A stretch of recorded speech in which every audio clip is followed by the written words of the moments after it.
사람들은 돈을 가방에 담지 않았습니다. 너무 많아서 수레에 실어 날랐죠.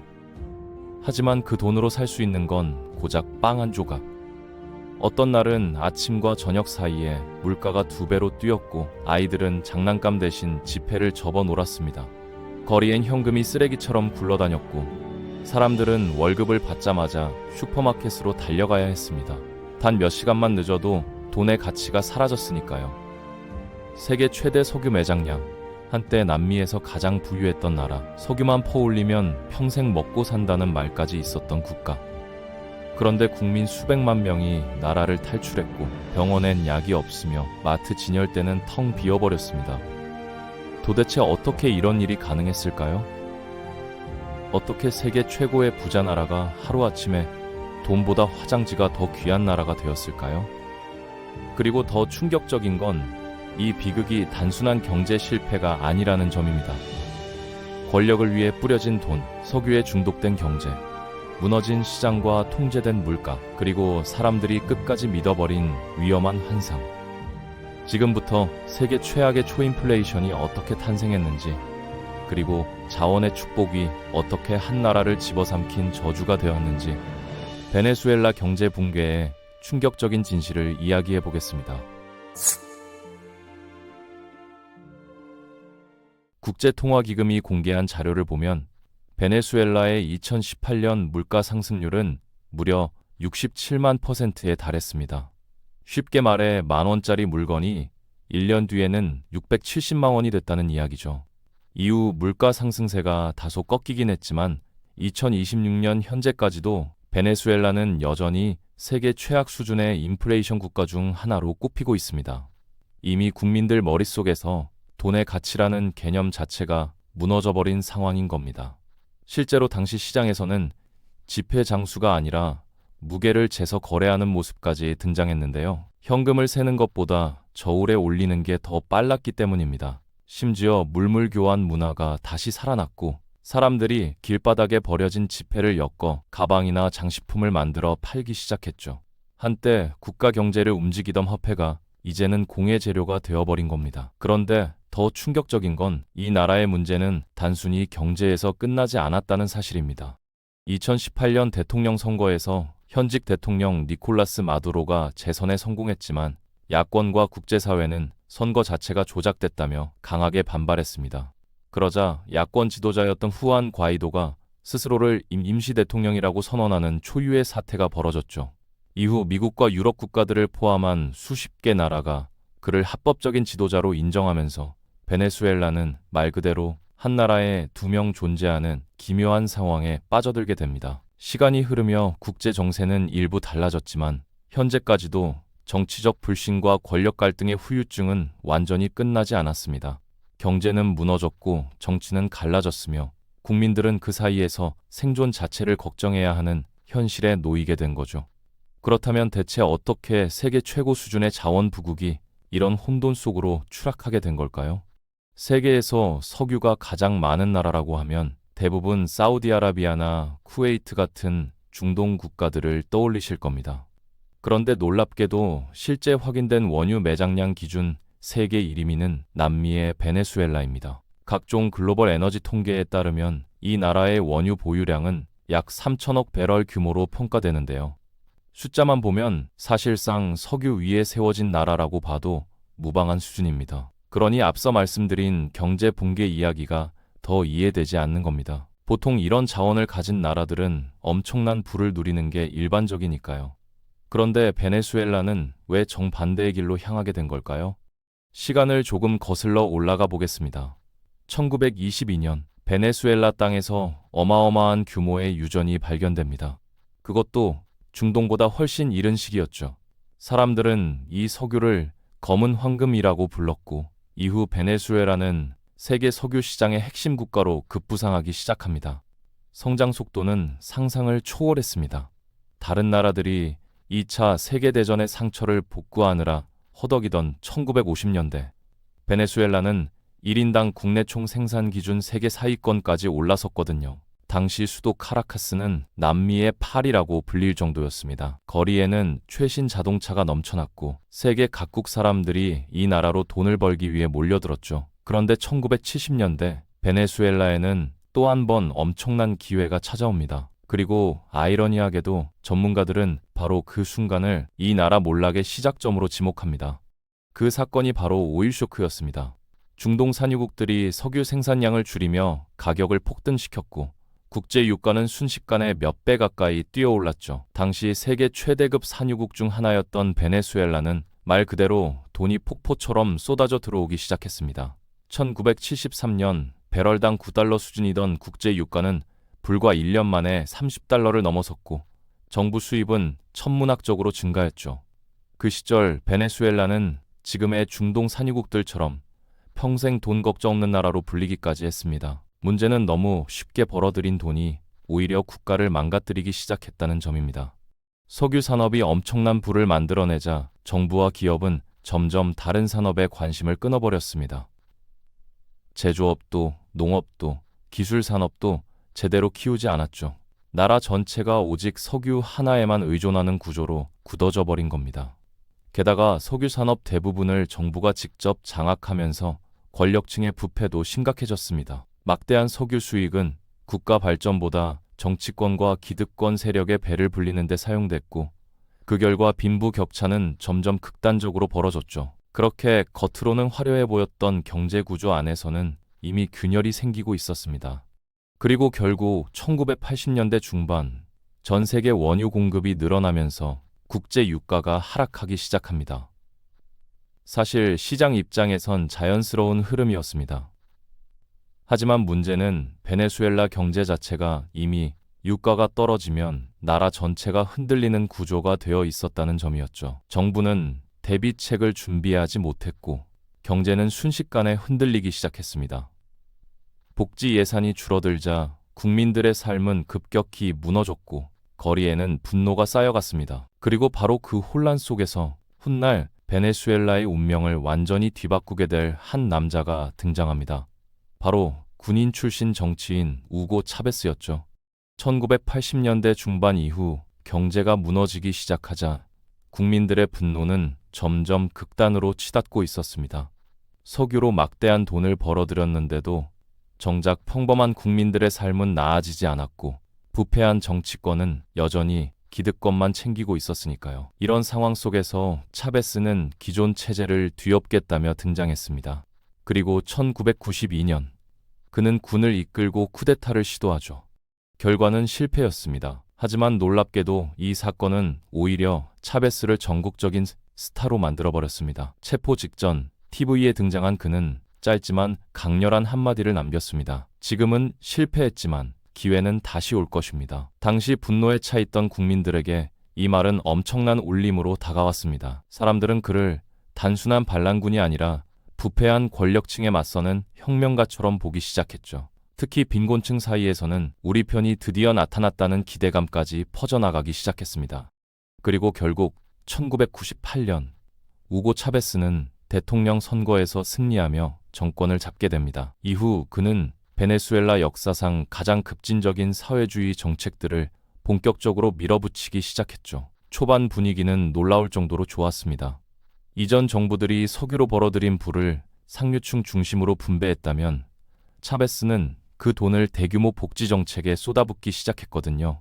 빈곤층에게 무료 의료 서비스와 주택을 제공했고 교육 지원과 식량 보조금도 크게 확대했습니다. 도로와 철도, 공공시설 같은 인프라 사업도 공격적으로 추진했죠. 여기에 정부는 시장 가격까지 직접 통제해 식료품이나 생필품 가격을 강제로 낮춰버리면서 국민들은 이전보다 훨씬 싼 가격에 물건을 살 수 있게 됐습니다. 당시 많은 사람들은 실제로 삶이 나아졌다고 느꼈죠. 그리고 차베스에게는 엄청난 행운까지 따라줬습니다. 2000년대 들어 국제 유가가 다시 폭등하기 시작한 겁니다. 석유 가격이 치솟자 베네수엘라에는 다시 막대한 돈이 쏟아져 들어왔고 차베스 정부는 그 돈으로 복지 정책을 더욱 확대해 나갔습니다. 국민 입장에서는 생활이 눈에 띄게 좋아진 것처럼 보였죠. 당연히 지지율은 폭발적으로 상승했습니다. 사람들은 차베스를 단순한 대통령이 아니라 가난한 사람들의 영웅처럼 보기 시작했고 그는 그 압도적인 인기를 바탕으로 정치 구조 자체를 바꾸기 시작합니다. 결국 개헌을 통해 대통령 연임 제한까지 없애버렸고 이후 차베스는 무려 4차례나 재선에 성공하게 되죠. 하지만 바로 그 시점부터 베네수엘라는 돌이킬 수 없는 방향으로 조금씩 움직이기 시작하고 있었습니다. 하지만 여기까지만 보면 마치 베네수엘라가 완벽한 복지 국가로 성공한 것처럼 보입니다. 실제로 당시 많은 사람들도 그렇게 믿었죠. 문제는 그 화려해 보이던 시스템 아래에 너무나 위험한 구조가 숨어 있었다는 점입니다. 일반적으로 국가는 기업 활동과 국민들의 경제 생산을 통해 세금을 걷고 그 세금을 기반으로 복지 정책을 운영합니다. 즉 경제 전체가 돌아가야 복지도 유지될 수 있는 구조인 거죠. 그런데 베네수엘라는 완전히 달랐습니다. 국민들에게서 세금을 걷어 복지를 운영한 게 아니라 사실상 석유를 팔아 들어오는 돈 하나만으로 나라 전체를 굴리고 있었거든요. 처음에는 문제가 없어 보였습니다. 국제 유가가 계속 오르면서 돈이 끝없이 들어왔기 때문이죠. 하지만 정부가 시장 가격까지 강제로 통제하기 시작하면서 상황은 점점 이상하게 흘러가기 시작합니다. 기업 입장에서는 물건을 만들어도 정부가 가격을 억지로 낮춰버리니 수익을 내기가 어려워졌고 결국 공장 문을 닫거나 생산 자체를 포기하는 사례가 속출하게 됩니다. 농장들도 마찬가지였습니다. 열심히 생산해도 남는 게 없으니 사람들이 사업을 접기 시작한 거죠. 문제는 여기서 끝나지 않았습니다.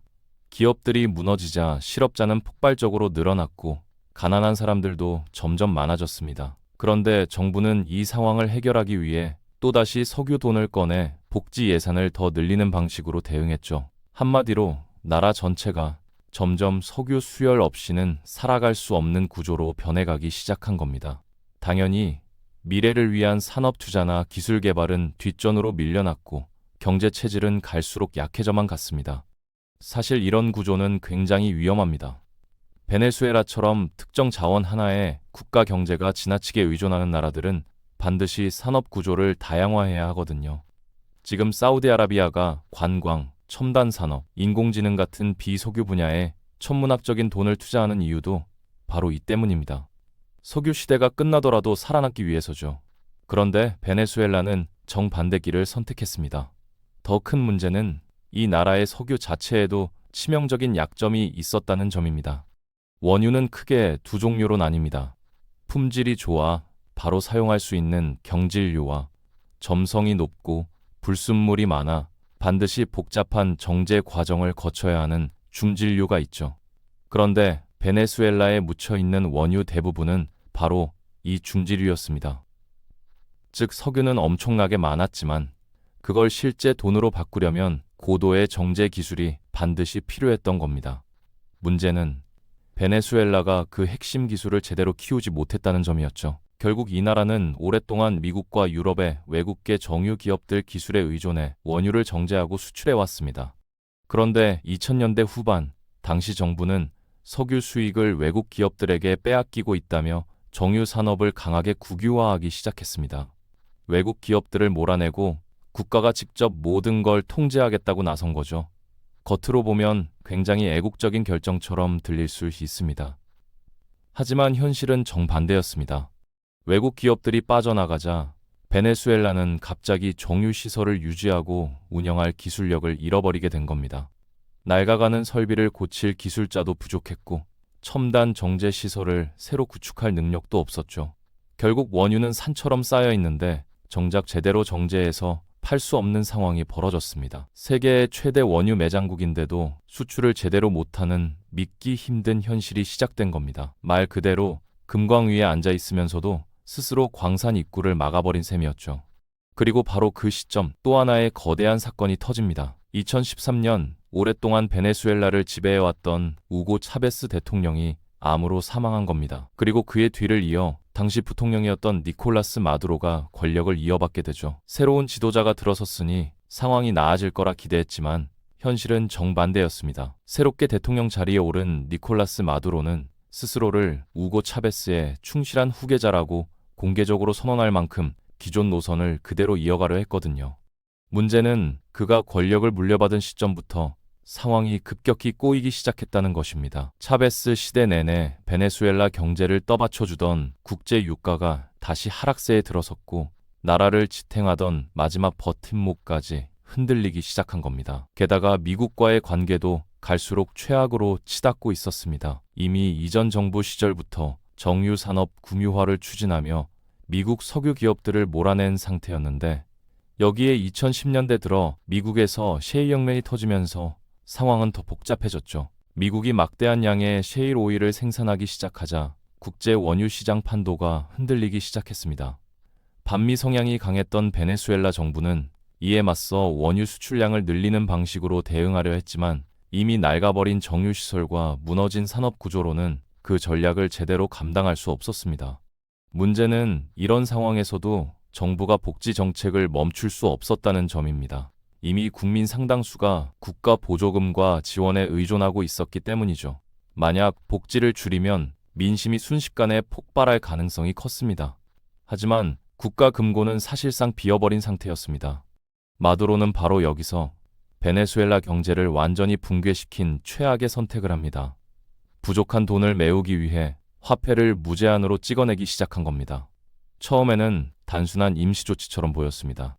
하지만 시장에 엄청량의 돈이 한꺼번에 풀리자 화폐 가치는 순식간에 무너지기 시작했죠. 돈은 넘쳐났지만 정작 살 수 있는 물건은 부족했습니다.